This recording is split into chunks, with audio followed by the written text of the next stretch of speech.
अब यहाँ पर हम लोग अध्ययन करेंगे sex linked inheritance. Sex linked inheritance ऐसे डिसीज़ होते हैं जो एक्स गुणसूत्र की सहायता से एक पीढ़ी से दूसरे पीढ़ी, दूसरे पीढ़ी से तीसरे पीढ़ी में निरंतर जाते रहते हैं। और ये देखा गया है कि अधिकांश ये पुरुषों में होता है, महिलाओं में नहीं होती है या फिर बहुत ही कम केसेस में होती है।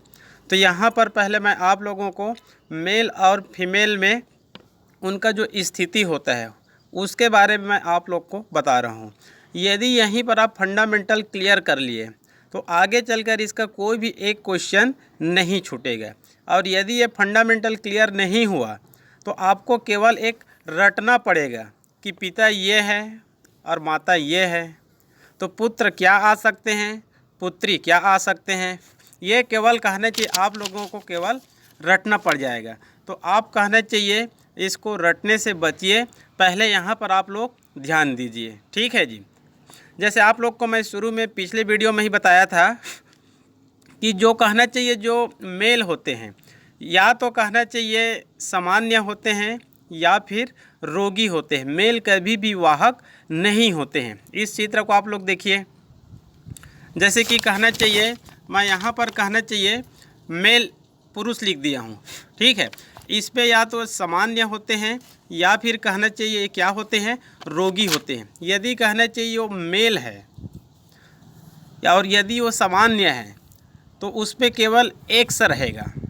यदि वो रोगी हैं तो जो एक्स गुणसूत्र होते हैं उसमें या तो कलर ब्लाइंडनेस सी लिख देंगे, यदि हीमोफीलिया है तो एच लिख देंगे। केवल ये सिंबॉलिक है, इसमें सी लिखेंगे और इसमें एच लिखेंगे, बाकी सब समान रहेगा। चूँकि ये वाई गुणसूत्र में नहीं पाई जाती है तो वाई गुणसूत्र को कहना चाहिए एक छोटे से कोष्ठक द्वारा प्रदर्शित किया गया है। क्लियर। उसके बाद आप लोग देखेंगे जैसे कि कहना चाहिए फीमेल।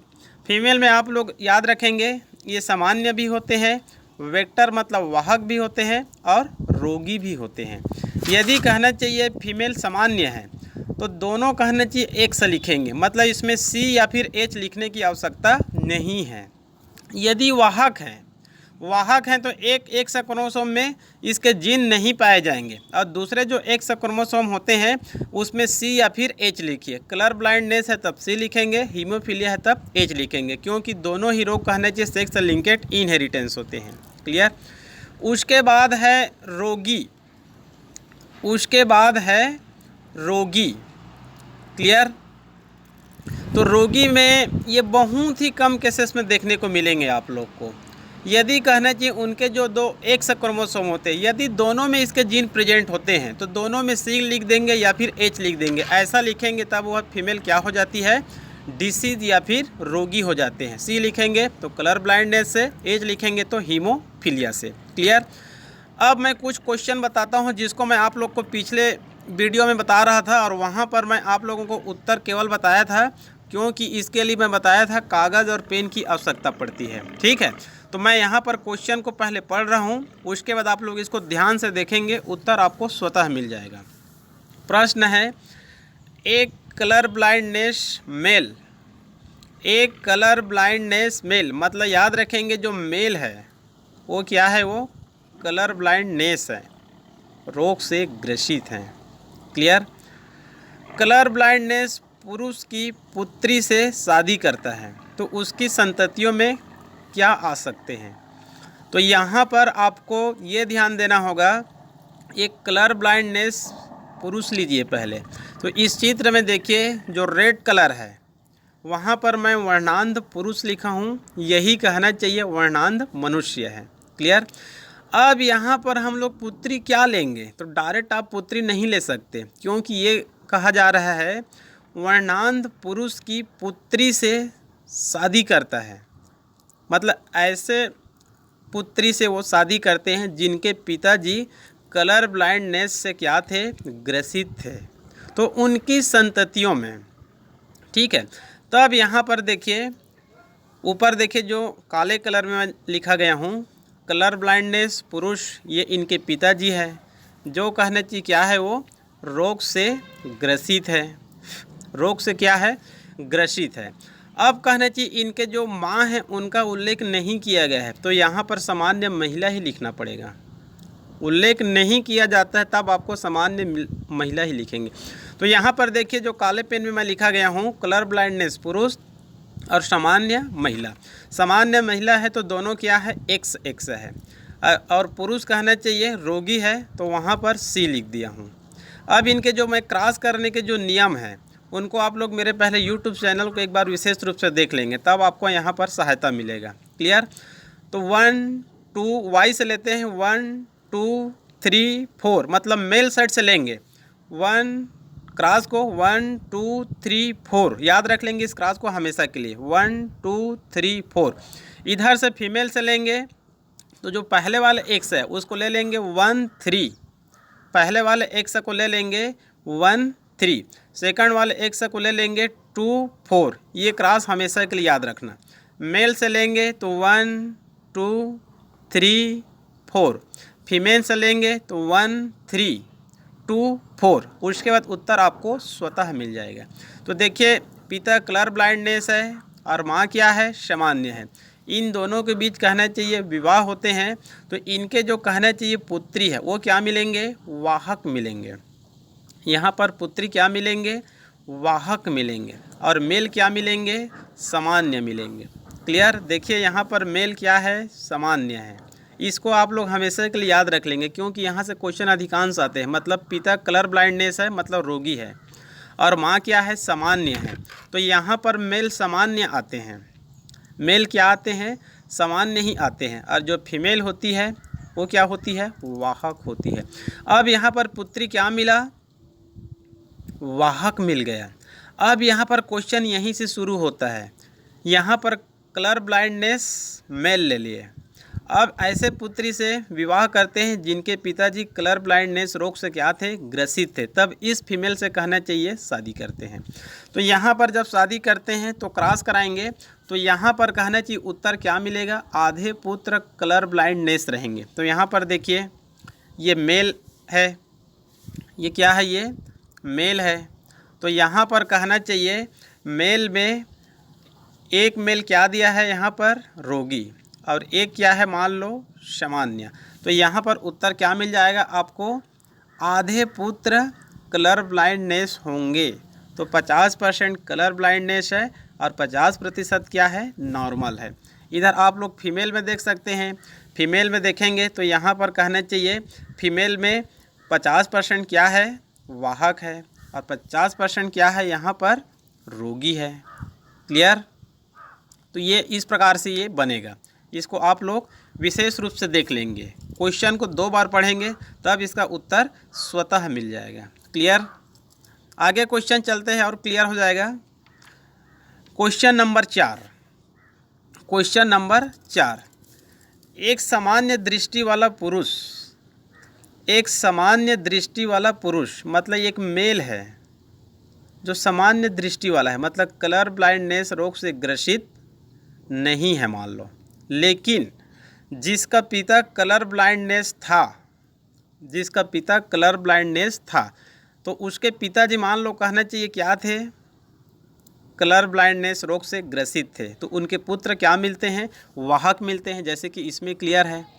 इसमें देखिए जो ऊपर में कहना चाहिए, मैं जो ब्लैक पेन में लिखा हूँ, पिता क्या है, कलर ब्लाइंडनेस है, माँ क्या है, सामान्य है, तो यहाँ पर पुत्र क्या मिलेंगे, सामान्य ही मिलेंगे। तो यहाँ पर कहना चाहिए पुत्र को क्या ले लेंगे, सामान्य लेंगे। वैसे क्वेश्चन में भी लिख दिया है लेकिन इसको देखना पड़ेगा। एक सामान्य दृष्टि वाला पुरुष, तो एक सामान्य दृष्टि वाला पुरुष नहीं लेना है आपको, पहले उसको आगे देखिए। जिसका पिता कलर ब्लाइंडनेस था लेकिन संयोगवश जिसके पिताजी कलर ब्लाइंडनेस हैं, जिसके पिताजी कलर ब्लाइंडनेस है और उनके कहना चाहिए श्रीमती क्या है, सामान्य है, तब यहाँ पर पुत्र भी क्या मिलेगा, सामान्य ही मिल रहा है। तो यहाँ पर पुरुष क्या लिख देंगे, सामान्य लिख देंगे। क्लियर। आगे देखिए क्वेश्चन में, एक ऐसी स्त्री से विवाह करता है, एक ऐसी स्त्री से विवाह करता है जिसका पिता भी कलर ब्लाइंडनेस से ग्रसित था। एक ऐसी स्त्री से विवाह करता है जिनका पिता भी कलर ब्लाइंडनेस से ग्रसित था।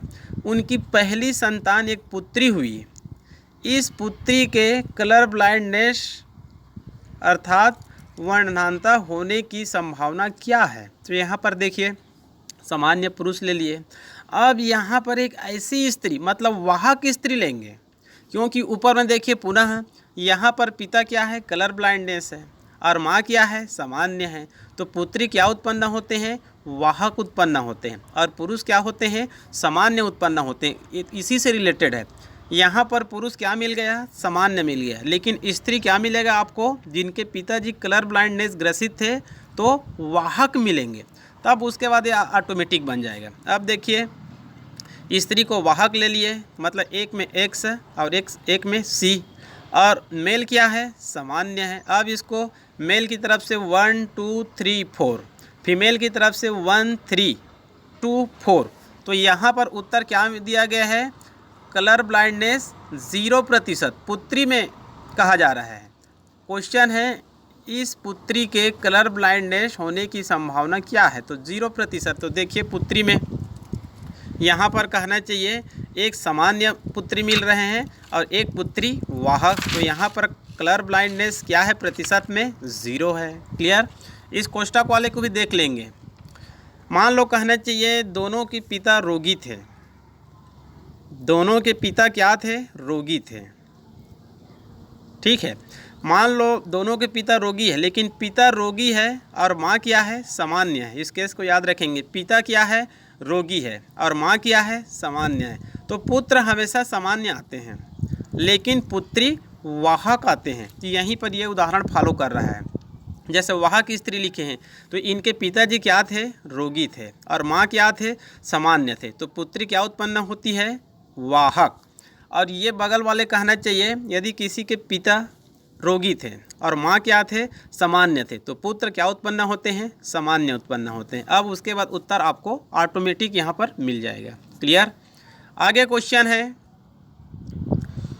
यदि किसी कलर ब्लाइंडनेस स्त्री की शादी, यदि किसी कलर ब्लाइंडनेस स्त्री की शादी एक सामान्य दृष्टि वाले पुरुष से होता है, एक कलर ब्लाइंडनेस स्त्री की शादी एक सामान्य दृष्टि वाले पुरुष से होता है, तब उसके पुत्र होंगे। इसमें कहना चाहिए अगली पीढ़ी का अध्ययन नहीं करना है। तो ये बहुत ही सिंपल है। देखिए फीमेल क्या है, यहाँ पर कलर ब्लाइंडनेस से ग्रसित है, और मेल क्या है, सामान्य है। तो मेल सामान्य है, तो यहाँ पर सी लिखने की आवश्यकता नहीं है, एक से लिख दिए। यहाँ पर स्त्री क्या है, कलर ब्लाइंडनेस से ग्रसित है।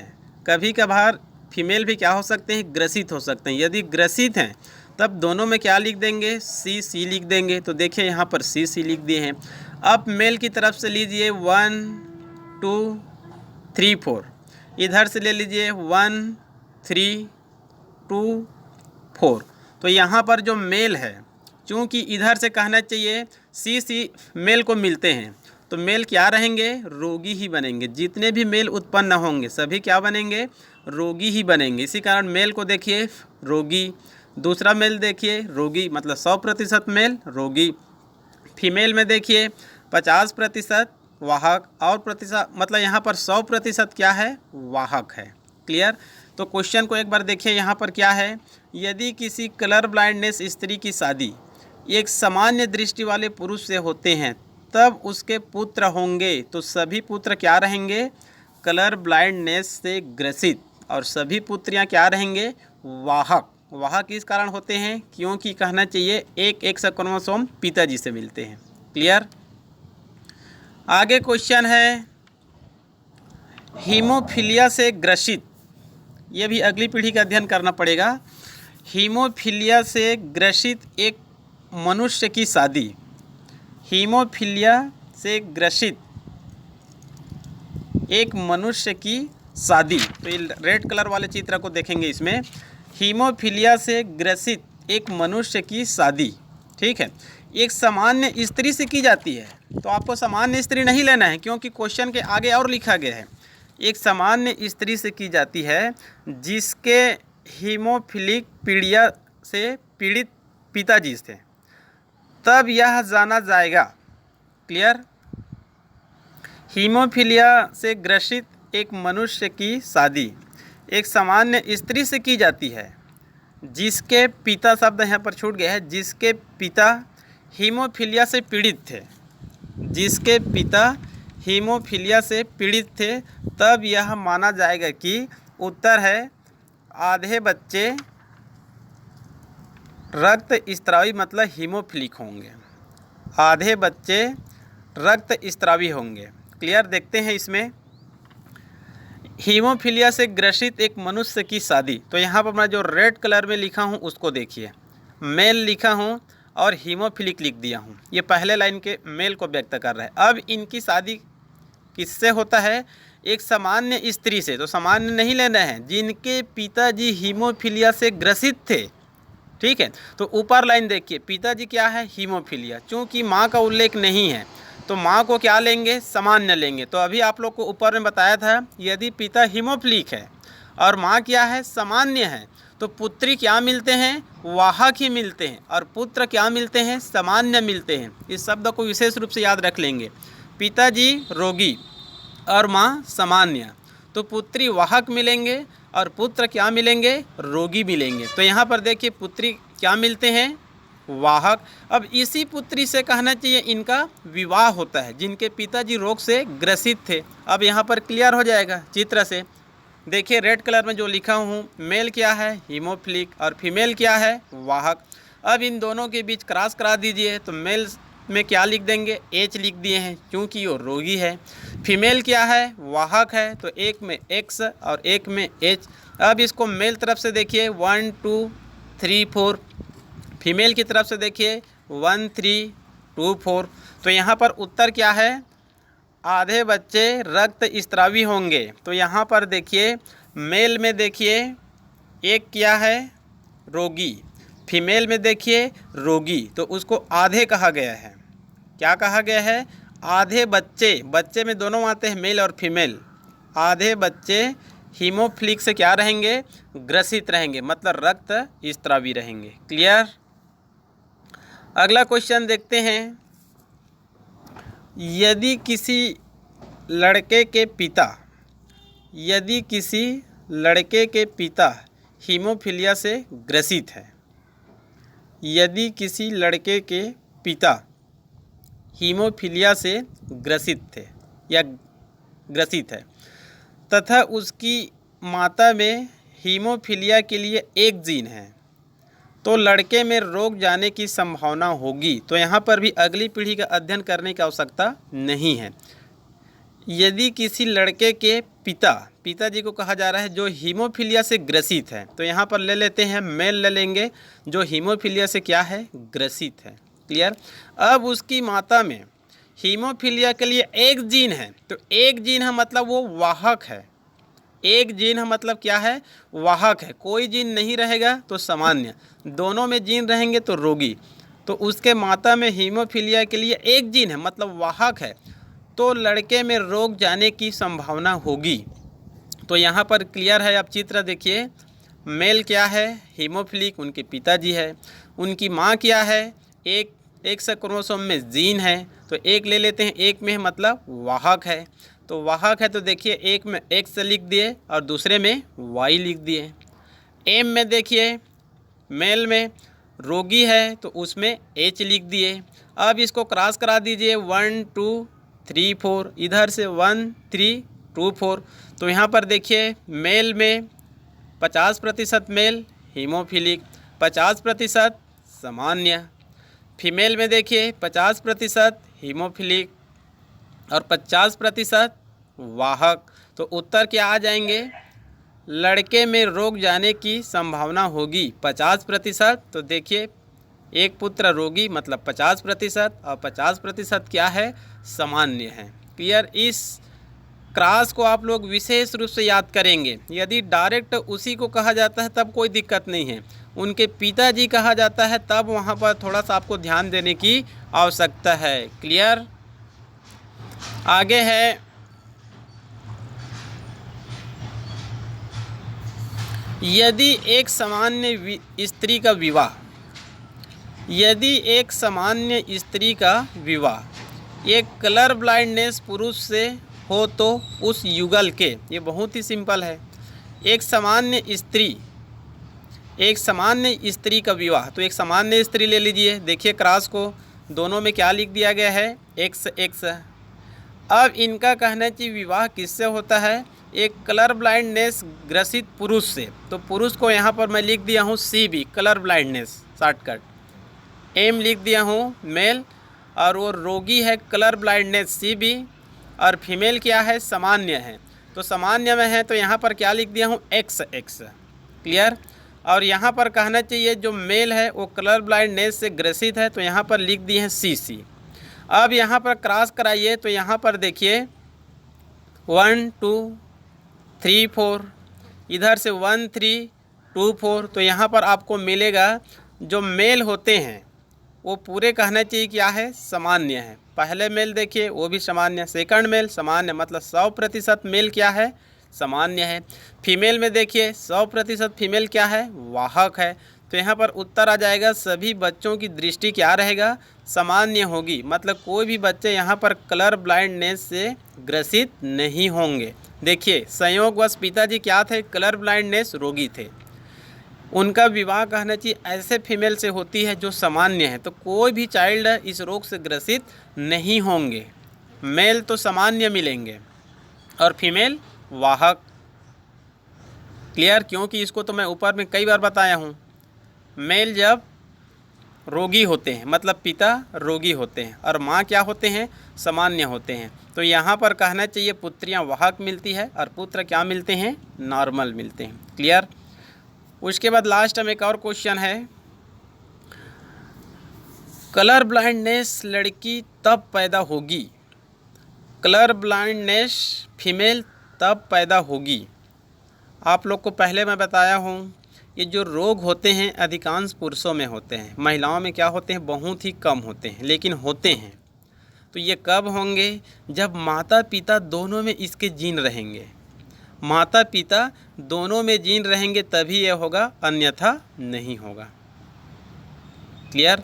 तो यहाँ पर मैं कोष्टक उत्तर है माता का वाहक होना और पिता का कलर ब्लाइंडनेस से ग्रसित होना। ठीक है, ये केस कम मिलेंगे, लेकिन जब मिलेंगे जब इनके माता पिता दोनों में क्या रहना चाहिए, जीन रहेंगे। पिताजी को तो रोगी तो होना ही पड़ेगा और माँ यहाँ पर वाहक है, यदि माँ भी कहना चाहिए रोगी रहेंगे तो और 100% और कन्फर्म हो जाएगा। क्लियर। तो यहाँ पर क्रॉस करा कर देखते हैं, माता वाहक और उनके पिताजी कलर ब्लाइंडनेस। ठीक है जी। तो यहाँ पर देखिए माता को ले लिए फीमेल को वाहक, मेल को ले लिए कलर ब्लाइंडनेस से ग्रसित, कलर ब्लाइंडनेस से ग्रसित है तो C, और फीमेल क्या है, वाहक, तो एक में C लेते हैं और एक में X लेते हैं। क्लियर। तो यहाँ पर देखिए अब इनको क्रॉस करा दीजिए, मेल में हम लोग एक में C ले लिए क्योंकि वो रोगी है पिताजी, और माँ क्या है, वाहक है, तो एक में C ले लिए। अब इनको क्रॉस कराते हैं तो यहाँ पर 50% मेल कलर ब्लाइंडनेस, 50% मेल सामान्य, फीमेल में देखें 50% वाहक और 50% रोगी, मतलब कलर ब्लाइंडनेस रोग से ग्रसित। मतलब फीमेल तभी होंगे जब इसके जीन माता पिता दोनों में रहेंगे। क्लियर। तो ये कहना चाहिए आपका जो सेक्स लिंकेड इनहेरिटेंस था ये लगभग पूरी क्लियर हो गया। क्लियर। और आप लोगों को ज़्यादा जानकारी के लिए मेरे जो यूट्यूब चैनल है उनका आप लोग विशेष रूप से अध्ययन करेंगे। क्लियर। यहाँ पर मैं आप लोग को एक और बताता हूँ, जो पिछली वीडियो में मैं एक वीडियो बता रहा था वहाँ पर उत्तर गलत था। ठीक है, तो उसको मैं थोड़ा सा करेक्शन करना चाहता हूँ। वहाँ पर क्वेश्चन था जो हीमोफीलिया थे, जिसमें रक्त स्त्रावित होते रहते हैं, रक्त का थक्का नहीं जमती है, वहाँ पर आपको गलत ऑप्शन को बताना था। ठीक है, तो वहाँ पर ऑप्शन में था जैसे कि हीमोफीलिया 2 प्रकार के होते हैं, हीमोफीलिया A और हीमोफीलिया B, वो भी सही है। ठीक है जी। सेकंड में रक्त स्त्रावी, वो भी सही थे। वहाँ पर आपको जो ये शाही रोग में पाई जाती है यूरोप के, ये भी सही हैं। वहाँ पर जो शाही रोग में इनकी जो पेडिग्री पाई जाती है वंशावली पाई जाती है। पेडिग्री मतलब होता है एक पीढ़ी से दूसरे पीढ़ी में, दूसरे पीढ़ी से मतलब वहाँ पर उनके जो वंशज मतलब पिताजी पिताजी पिताजी मतलब उनके जितने भी ऊपर में जो वंशज है 8 10 15 20 पीढ़ी, उन सब का अध्ययन करना क्या कहलाते हैं? पेडिग्री, वंशावली। तो जो शाही परिवार में ये जो रोग पाए जाते हैं उनके वंशावली, उनके पेडिग्री का अध्ययन हेल्डाने नामक साइंटिस्ट ने किए थे। तो वहाँ पर कहना चाहिए, जिसमें कहना चाहिए हेल्डाने लिखा है वो भी क्या है? सही, मतलब डी का ऑप्शन क्या रहेगा वहाँ पर? सही रहेगा। लेकिन वहाँ पर रक्त स्रावी लिखा है, लेकिन इनका खोज वाल्डेयर नामक साइंटिस्ट ने किया, ये ऑप्शन गलत रहेगा। मतलब सी ऑप्शन क्या है वहाँ पर? गलत रहेगा। उसको थोड़ा सा आप लोग करेक्शन कर लेंगे, क्योंकि हेल्डाने और वाल्डेयर इसमें थोड़ा सा कहना चाहिए कन्फ्यूजन था। ठीक है, तो जिसमें वाल्डेयर लिखा है ये इससे क्लियर हो जाएगा, वाल्डेयर का संबंध गुणसूत्र से है।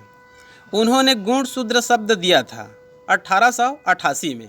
तो ये रोग थोड़ा सा पहले का है, तो उसमें कहना चाहिए वाल्डेयर का कोई स्थान नहीं है, उसमें हेल्डाने का स्थान है। हेल्डाने नामक साइंटिस्ट ने ही कहना चाहिए, जो AI ओपेरिन नामक साइंटिस्ट के सहयोगी भी रहे हैं। इन्होंने जो AI ओपेरिन नामक साइंटिस्ट है जिन्होंने ओरिजिन ऑफ लाइफ, जीवन की उत्पत्ति का सिद्धांत दिया था, उनके वो सहयोगी वैज्ञानिक रहे। वो भारत में भी रहे हैं। अपने अंतिम समय कहना चाहिए भारत के शहर जो भुवनेश्वर है वहाँ पर अपनी कुछ वर्ष वो जीवन व्यतीत किए थे। तो उन्होंने कहना चाहिए वंशावली का अध्ययन हेल्डाने ने किया था। तो उसमें गलत उत्तर रहेगा सी, जिसमें वाल्डेयर आते हैं। क्लियर? इसको आप लोग थोड़ा सा क्लियर कर लेंगे। ठीक है जी। इसके बाद ये चैप्टर कहना चाहिए समाप्त हो गया। कल से हम लोग अध्ययन करेंगे जेनेटिक्स के एक और चैप्टर है molecular basis of inheritance. Molecular basis of inheritance मतलब वंशागतिकी का जो आणविक आधार है, तो उसमें विशेष रूप से कहना चाहिए डीएनए आरएनए प्रोटीन सिंथेसिस और जेनेटिक कोड, इन सब का अध्ययन करते हैं। तो आप लोग उसमें ऑब्जेक्टिव क्वेश्चन हल करने से पहले आप लोग मेरा जो यूट्यूब चैनल है NEET biology with Pramod Yadav, उसका आप लोग विशेष रूप से अध्ययन कर लेंगे, और साथ में जो आपके पास जो बुक है उसका भी अध्ययन कर लेंगे। उसके बाद ही ऑब्जेक्टिव का अध्ययन करेंगे। ठीक है जी, तभी आप लोगों को समझ में आएगा, अन्यथा आपको केवल रटना पड़ जाएगा। ठीक है, तो यहाँ पर आपको रटना नहीं है, आपको केवल समझना है। जेनेटिक्स में विशेष रूप से आप समझ लिए तो कैसे भी क्वेश्चन आए, ठीक है, वो ऑटोमेटिक कहना चाहिए सॉल्व हो जाएगा। तो आज के लिए केवल इतना ही। कल मिलेंगे जेनेटिक्स के एक अगले चैप्टर के साथ। ठीक है जी, तब तक के लिए ओके।